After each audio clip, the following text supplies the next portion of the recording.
Welcome to ज्ञान सेतु। तो जैसे कि आप जानते हैं, हम लोग लूसेंट के संपूर्ण इतिहास को यहाँ पर पढ़ना शुरू किए थे। इस कड़ी में हमने शुरू किया था अध्याय नंबर 15 मौर्य साम्राज्य को। पार्ट 2 हम लोगों ने मौर्य साम्राज्य को कुछ कंप्लीट किया था और आज की लेक्चर पार्ट 2 है, जिसमें हम अशोक के बारे में पढ़ने वाले हैं, सम्राट अशोक के बारे में। टोटल लेक्चर की बात करते हैं तो 31 नंबर की लेक्चर है। पिछले की 30 नंबर लेक्चर आप लोगों ने मिस कर दी है तो जा करके देख सकते हैं, प्लेलिस्ट में अपडेट कर दी गई है। चलिए हम शुरू करते हैं अपने अध्याय 15 के पार्ट 2 मौर्य साम्राज्य को। हाँ जी, तो हम आ चुके हैं यहाँ पर अपने चैप्टर की तरफ। आप जानते हैं इसके पिछले लेक्चर में हम लोग मौर्य साम्राज्य के वंश मुख्यतः चंद्रगुप्त मौर्य को हम लोग पढ़ चुके हैं और चंद्रगुप्त मौर्य के साथ साथ इसके पुत्र बिंदुसार के बारे में पढ़ चुके हैं। और इस लेक्चर में हम लोग बिंदुसार के पुत्र सम्राट अशोक के बारे में पढ़ने वाले हैं। ध्यान देंगे, बिंदुसार का उत्तराधिकारी अशोक महान हुए। इनको अशोका द ग्रेट कहा जाता है, जिन्होंने 269 ईसा पूर्व में मगध की राजगद्दी पर ये बैठे थे। अशोक की माता का नाम था सुभद्रांगी था, ये बात ध्यान में रखेंगे। एक बात और ध्यान में रखेंगे कि ऐसा कहा जाता है कि अशोक शासक बनने के लिए अपने 99 भाइयों को मार दिया था और 99 भाइयों को मार करके पटना के अगम कुआं में उनको डाल दिया था। ये बात ध्यान रखेंगे। तो हम यहाँ से कहा जाने कि बिंदुसार अशोक किसका उत्तराधिकारी था? बिंदुसार का। कब राजगद्दी पर बैठा? तो 269 ईस्वी में। माता का नाम क्या था? तो माता का नाम था सुभद्रांगी। अब आएंगे यहाँ पर। राजगद्दी पर बैठने के समय अशोक अवंती का राज्यपाल हुआ करता था। मास्की, गुर्जरा, नेतुर और उडेल गोलम के लेखों में अशोक का नाम अशोक ही मिलता है। बहुत जगह पर अशोक का नाम देवनाप्रिय भी मिलता है, आगे हम लोग बात करेंगे। इसके बाद अशोक का इतिहास हमें मुख्यतः उसके अभिलेखों से ही ज्ञात होता है। इसके अभिलेखों को बात करते हैं तो तीन पार्ट में इसके अभिलेखों को बांटा जाता है। एक शिलालेख होता है, एक स्तंभ लेख होता है और एक गुहा लेख होता है। अब इसको आगे पढ़ने से पहले हम थोड़ा सा एक यहाँ पर आते हैं मौर्य प्रांत की राजधानी के बारे में। हाँ जी, तो यहाँ पर हम जानते हैं मौर्य साम्राज्य की कुछ प्रमुख राजधानी के बारे में। जैसे उत्तरापथ की राजधानी क्या थी? तो तक्षशिला थी। अवंती की राजधानी उज्जैनी थी। कलिंग की राजधानी तोसली थी और दक्षिणापथ की राजधानी स्वर्णगिरी और प्रासी या पूर्वी प्रांत की राजधानी पाटलिपुत्र। ये सब इसकी क्षेत्रें थी। ठीक, अब यहाँ पर आएंगे। अब एक नोट ध्यान देंगे इधर। Doctor D.R. भंडारकर जैसे इतिहासकार ने अभिलेखों के आधार पर ही अशोक का इतिहास लिखने का प्रयास किया और ऐसा कहा जाता है कि अशोक के अभिलेख से ही अशोक के पूरे कंप्लीट जानकारी इसको मिलती है। कर्नाटक के कलाबुर्गी जिले के चितापुर तालुक के कनगनहली से प्राप्त उभारदार मूर्ति शिल्प शिलालेख जो थी, जिसमें अशोक के रूप चित्र के साथ उसके रानियों अशोक यानी राजा अशोक के बारे में भी उल्लेख मिलता है। कहाँ से? तो ये चितापुर के तालुक में एक जगह थी। क्या जगह का नाम था? कनगनहली से एक मूर्ति शिल्प प्राप्त हुआ और उसमें अशोक के संपूर्ण साम्राज्य के बारे में जानकारी प्राप्त होती है। अब एक नोट पॉइंट है, ज़रा ध्यान देंगे। नोट पॉइंट क्या है कि कनगनहली भीमा नदी के बाएं तट पर स्थित है, महाराष्ट्र में। कहाँ पर है? महाराष्ट्र में। और भीमा कोरेगांव की घटना सभी लोग आप जानते हैं, कभी समय मिलेगा तो भीमा कोरेगांव घटना को जरूर बताया जाएगा। अब आएंगे यहाँ पर। भाब्रू अभिलेख में अशोक ने स्वयं को मगध का राजा बताया है, भाब्रू अभिलेख में। इसके अलावा पुराणों में अशोक को अशोक वर्धन कहा गया है और इसी के साथ साथ देव नाम प्रियदर्शी अशोक का ही नाम था। तो बहुत जगह पर इसका नाम अशोक वर्धन, बहुत जगह पर सम्राट अशोक, बहुत जगह पर अशोका द महान, बहुत जगह पर देव नाम प्रियदर्शी के नाम से भी इनको जाना जाता है। अशोक ने अपने अभिषेक के 8 वर्ष बाद लगभग 261 ईसा पूर्व में कलिंग पर आक्रमण किया था और कलिंग की राजधानी तोसली पर अपना अधिकार प्राप्त कर लिया था। कहा जाता है कि 261 ईसा पूर्व में इसने हाथियों के लिए कलिंग पर आक्रमण किया था और कलिंग नरेश खारवेल को हराकर इतना खतरनाक तरीके से उनको पराजित किया, वहाँ पर खून की नदियाँ बहा दी थी, ऐसा कहा जाता है इसके बारे में। इतना खतरनाक वहाँ पर नरसंहार किया था और उसी नरसंहार के तत्पश्चात देख करके अशोक का हृदय भी पिघल गया था। अब आएंगे यहाँ पर प्लिनी का कथन है कि मिस्र का राजा फिलाडेल्फस या फिर टालमी सेकंड ने पाटलिपुत्र में डियानीसियस के नाम का एक राजदूत भेजा था इसी के दरबार में, किसके, अशोक के दरबार में। तो इस पर जरा आप हाईलाइट करेंगे कि डियानीसियस किसके दरबार में आया था, तो आया था सम्राट अशोक के दरबार में।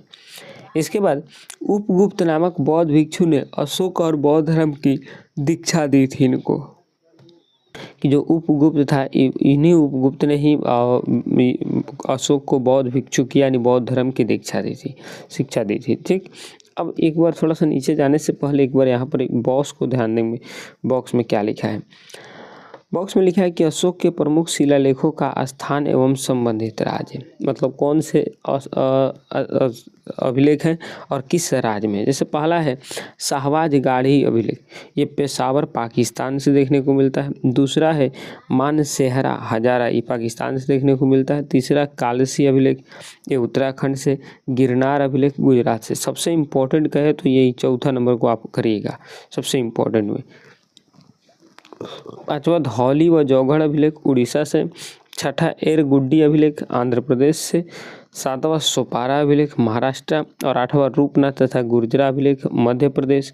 इसके बाद आपका सासाराम बिहार में, भभरू अभिलेख राजस्थान में, मास्की या फिर गोमीमठ या फिर ब्रह्मगिरी या फिर सिद्धपुर या फिर जंगरेडमेश्वर, कंगनहल्ली, पालकिंडुगुडी, ये सब कर्नाटका में। और इसके बाद अहरौरा अभिलेख उत्तर प्रदेश में। इसमें सबसे इम्पोर्टेंट की बात करते हैं तो अब तक क्वेश्चन पूछा है गिरनार अभिलेख किस जगह से प्राप्त हुआ है, तो किस जगह से, गुजरात से। तो इसको आप याद रखेंगे, गिरनार अभिलेख कहाँ से प्राप्त हुआ है, गुजरात से। अब आएंगे नीचे, एक नोट पॉइंट पर ज़रा ध्यान देंगे। अशोक पहले ब्राह्मण धर्म का अनुयायी था। कलहन के राजतरंगिणी से पता चलता है कि वह शैव धर्म का भी उपासक था। निग्रोध के प्रवचन सुनकर उसने बौद्ध धर्म अपना लिया। अब इसमें सबसे पहले तो अशोक पहले ब्राह्मण धर्म के अनुयायी था, लेकिन कलहन के राजतरंगिणी, क्वेश्चन पूछती है कि राजतरंगिणी पुस्तक के लेखक कौन है। राजतरंगिणी पुस्तक लेखक, तो राजतरंगिणी पुस्तक के लेखक कौन है, कलहन।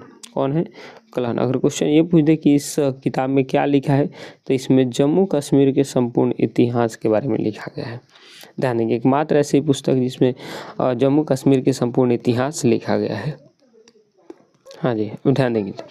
अशोक के एक उपासक के रूप में अपने राज्याभिषेक के 10वें वर्ष बोध गया कि 12वें वर्ष निगाली सागर एवं 20वें वर्ष उसने लुम्बिनी की यात्रा करी थी। कौन, अशोक।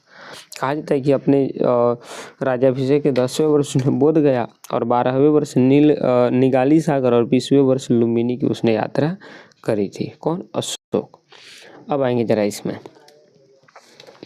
अहरौरा लेख में यह घोषणा की गई कि अशोक व्यक्तिगत रूप से बौद्ध धर्म का अनुयायी था। रुमनदेही स्तंभ अभिलेख और निगाली सागर स्तंभ लेख बौद्ध मत से में अशोक की आस्था का स्पष्ट प्रमाण मिलता है। और हमको पता है कि जो 261 ईस्वी में इसने एक युद्ध लड़ा था, कौन सी, कलिंग, नरेश खारवेल के साथ कलिंग का युद्ध। इस युद्ध में इसने इतना नरसंहार किया कि उस नरसंहार के तत्पश्चात इसका हृदय पिघल गया और हृदय पिघलने के तत्पश्चात इसने बौद्ध धर्म अपना लिया। और बौद्ध धर्म अपना लिया तो इसी ने अपने 14 शिलालेख लिखवाए और हर एक शिलालेख में बहुत अच्छी अच्छी बातें लिखवाई। अब आइए उन शिलालेखों को पढ़ते हैं कि इसने क्या क्या शिक्षाएं दी उस शिलालेख के माध्यम से। अच्छा, एक और चीज़ ध्यान में रखेंगे, अशोक कहा जाता है कि जब ये इसके खाने में हम हरदम दो हिरण और एक मोर को मार कर दिया जाता है। नहीं, पूरी की पूरी ये क्या था, हिंसा को पालन करने वाला व्यक्ति था, एकदम मांसाहारी था। परंतु वहीं कलिंग नरेश खारवेल के साथ जो कलिंग के युद्ध लड़ा, उसी के बाद से इसका हृदय पिघला और हृदय पिघलने के बाद यह नर बलि प्रथा या फिर पशु बलि को सब पर रोक लगा दिया। जिनमें पहला शिलालेख में ये लिखता क्या है कि इसमें पशु बलि की निंदा की गई है, यानी पशु बलि आप नहीं कर सकते, जबकि खुद वो करता था। हम अभी बताए कि खाने में अपना पर डे 2 हिरण और एक मोर मार कर खाता था। तो पहला शिलालेख में इसने क्या लिखता है कि इसमें पशु बलि की निंदा की गई है कि आप पशु बलि नहीं दे सकते। दूसरा शिलालेख में मनुष्य व पशु, हाँ जी, तो दूसरा शिलालेख में क्या लिखता है कि मनुष्य व पशु दोनों की चिकित्सा व्यवस्था का उल्लेख किया गया है कि दोनों ही चिकित्सा में एकदम सराहनीय है। तीसरा अभिलेख में इसमें राजकीय अधिकारियों को यह आदेश दिया गया है कि वे हर 5वें वर्ष के उपरांत दौरे पर जाए, और इसमें कुछ धार्मिक नियमों का भी उल्लेख है। यानी तीसरा अभिलेख में लिखता क्या है कि कोई भी राजकीय अधिकारी हो उसे हर 5वें साल दौरे पर जाना चाहिए, ताकि जनता की जो दिक्कतें हों, जो जनता की दिक्कत प्रॉब्लम हो, सब जान सके। चौथा अभिलेख में लिखता है इसमें कि इसमें एक मिनट,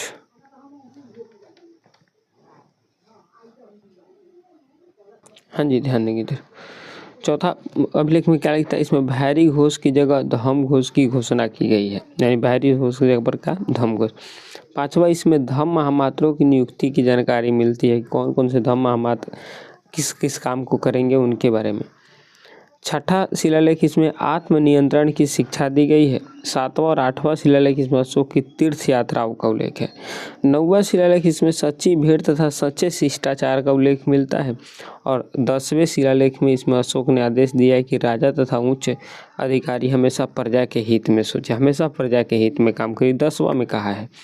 इसके बाद आपकी 11वां शिलालेख, 11वां शिलालेख में अशोक कहता है कि इसमें धम्म की व्याख्या की गई है। धम्म मतलब कि जैसे कि चोरी न करना, किसी को बुरी नज़र नहीं देखना, स्त्रियों पर गलत नज़र से नहीं देखना, ये सब, पशुओं की हत्या नहीं करनी, ये सब धम्म बताया गया है उसने, कि हमेशा बड़ों का आदर करना, बड़ों का सत्कार करना, जो भी कोई ये साधु संत आते हैं उनकी आदर्श करना, सम्मान करना, ये सब उस धम्म में आती हैं। 12वां शिलालेख में इसमें स्त्री महामात्रों की नियुक्ति एवं सभी प्रकार के विचारों के सम्मान की बात कही गई है, कि हमेशा स्त्री का सम्मान करिए। 13वां शिलालेख, इसमें कलिंग के युद्ध का वर्णन एवं अशोक के हृदय परिवर्तन की बात कही गई है। इसी में 5 यवन राजाओं के नामों का भी उल्लेख है, जहाँ उसने धम्म प्रचारक भेजे थे। ये 13वां में कि कलिंग युद्ध कैसे लड़े और कैसे उस युद्ध के बाद इनका हृदय पिघल गया।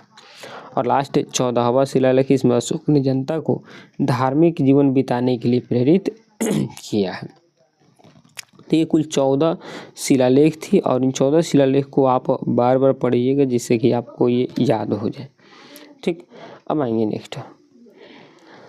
अशोक ने आजीविकों को रहने हेतु बराबर की पहाड़ियों में 4 गुफाओं का निर्माण करवाया था। ऐसा कहा जाता है कि जो आजीविक लोग थे उनको रहने के लिए बिहार में बराबर की पहाड़ी में 4 इसने जो गुफा का निर्माण किया था। क्या, कर्ज, चौपार, सुदामा और विश्व झोपड़ी। तो ये चीज़ें हमेशा ध्यान में रखेंगे कि अशोक ने ही आजीविकों को रहने के लिए बराबर की पहाड़ियों में 4 गुफाओं का निर्माण करवाया था। 4 गुफा का नाम क्या क्या था, तो कर्ज, चौपार, सुदामा और विश्व झोपड़ी। अशोक के पौत्र दशरथ ने आजीविकों को नागार्जुन गुफा प्रदान की थी, और अशोक के 7वें स्तंभ लेख में आजीविकों का उल्लेख किया गया है तथा महामात्रों को आजीविकों की हितों की ध्यान रखने के लिए भी कहा गया। आजीविक के एक अलग संप्रदाय हुआ करते थे, उनके बारे में 7वें स्तंभ अभिलेख में लिखता है। अशोक की उनका हमेशा देखभाल होनी चाहिए, हमेशा उनकी आदर सम्मान होनी चाहिए। अब आएंगे अपन, अशोक ने बौद्ध धर्म के प्रचार के लिए अपने पुत्र महेंद्र और अपनी पुत्री संघमित्रा को श्रीलंका भेजा था। ये ध्यान में रखेंगे। बौद्ध परंपरा और उनके लिपियों के अनुसार अशोक ने 84,000 स्तूपों का निर्माण करवाया था। इससे कहा जाता है बौद्ध परंपरा में कि अशोक ने अपने पूरे जीवन काल में 84,000 स्तूपों का निर्माण करवाया था, बौद्ध स्तूप। और अपने पुत्र महेंद्र और अपनी पुत्री संघमित्रा को बौद्ध धर्म के प्रचार के लिए उसने कहाँ भेजा था, तो याद रखेंगे श्रीलंका भेजा था। कहाँ भेजा था, श्रीलंका। अब नेक्स्ट इधर ध्यान देंगे, भारत में शिलालेख का प्रचलन सर्वप्रथम अशोक ने ही किया था। ऐसा कहा जाता है कि जो शिलालेख हमको देखने को मिला है वो प्राचीन शिलालेख दूसरे देश से देखने को मिला है, परंतु भारत में किसका है, तो अशोक का है। अशोक के शिलालेखों में ब्राह्मी, खरोष्टी, ग्रीक एवं अरमाइक लिपि का प्रयोग किया गया है। ये बात ध्यान में रखेंगे। अब आएंगे इधर, ग्रीक एवं अरमाइक लिपि का अभिलेख अफगानिस्तान से, खरोष्टी लिपि का अभिलेख शाहबाजगढ़ी से और मनसेहरा पाकिस्तान के पेशावर के निकट से और शेष भारत के ब्राह्मी लिपि के अभिलेख देखने को मिले हैं। यानी जो खरोष्टी लिपि के अभिलेख थे वो कहाँ से, तो अरमाई की लिपि के अभिलेख अफगानिस्तान से, खरोष्टी लिपि के अभिलेख शाहबाजगढ़ी और मनसेहरा से, और उसके बाद जो ब्राह्मी लिपि के अभिलेख थे वो अन्य भारत से देखने को मिला है। तो ये कोई बहुत इंपॉर्टेंट पॉइंट नहीं था। अब एक नोट पॉइंट है, ध्यान में रखेंगे, खरोष्टी लिपि को दाईं से बाईं ओर लिखी जाती है, कि हमेशा दाईं से इधर, दाईं से इसे करके बाईं ओर लिखी जाती थी। अब एक बॉक्स इसमें भी है, जरा उस बॉक्स पर ध्यान देंगे।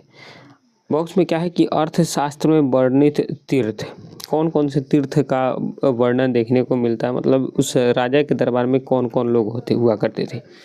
तो सबसे पहले होता था मंत्री, यानी मंत्री मतलब प्रधानमंत्री। दूसरा पुरोहित, पुरोहित का काम धर्म एवं दान विभाग का प्रधान होता था ये। सेनापति, सैन्य विभाग का प्रधान होता था सेनापति। युवराज, राजा का पुत्र हुआ करता था। द्वारिक, राजकीय द्वार रक्षक हुआ करता था। अंतर्वेदिक, अंतःपुर का अध्यक्ष हुआ करता था। समाहकर्ता, आर्य का संग्रह करता हुआ करता था। सन्निधाता, राजकीय कोषाध्यक्ष हुआ करता था। प्रशासता, कारागार का अध्यक्ष हुआ करता था। इसके अलावा प्रदेष्टि, कमिश्नर हुआ करता था। पौर, नगर कोतवाल हुआ करता था। व्यवहारिक, प्रमुख न्यायाधीश हुआ करता था। नायक, नगर रक्षा का अध्यक्ष हुआ करता था। और कर्माकांतिक, उद्योग और कारखाने का अध्यक्ष हुआ करता था। इसके बाद कुछ और भी है, बहुत है भी। इसके बाद इसमें मंत्री परिषद अध्यक्ष हुआ करते थे। दंडपाल, सेना का एक सम्मान करने वाला होता था।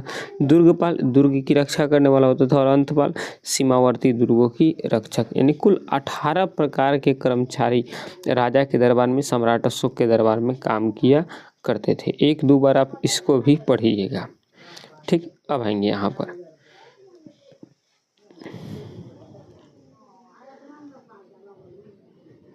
एक मिनट रुकेंगे।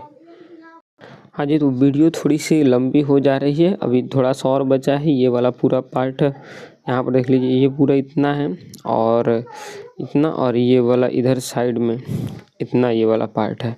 इन लगभग एक क्लास और हमको चाहिए इस चैप्टर को कंप्लीट करने में। उसके बाद ये चैप्टर कंप्लीट हो जाएगी तो इससे 50 से ज़्यादा क्वेश्चन जो प्रीवियस ईयर में पूछे गए हैं उन सभी को हम डिस्कस करेंगे। यानी लगभग इस अशोक चैप्टर, सॉरी, मौर्य वंश के लिए हमको 2 क्लास और चाहिए। 2 क्लास और लगेगी, उसके बाद मौर्य वंश पूरी तरह से ख़त्म हो जाएगी। ठीक, तो मिलते हैं नेक्स्ट लेक्चर में। तब तक के लिए जय हिंद, जय भारत।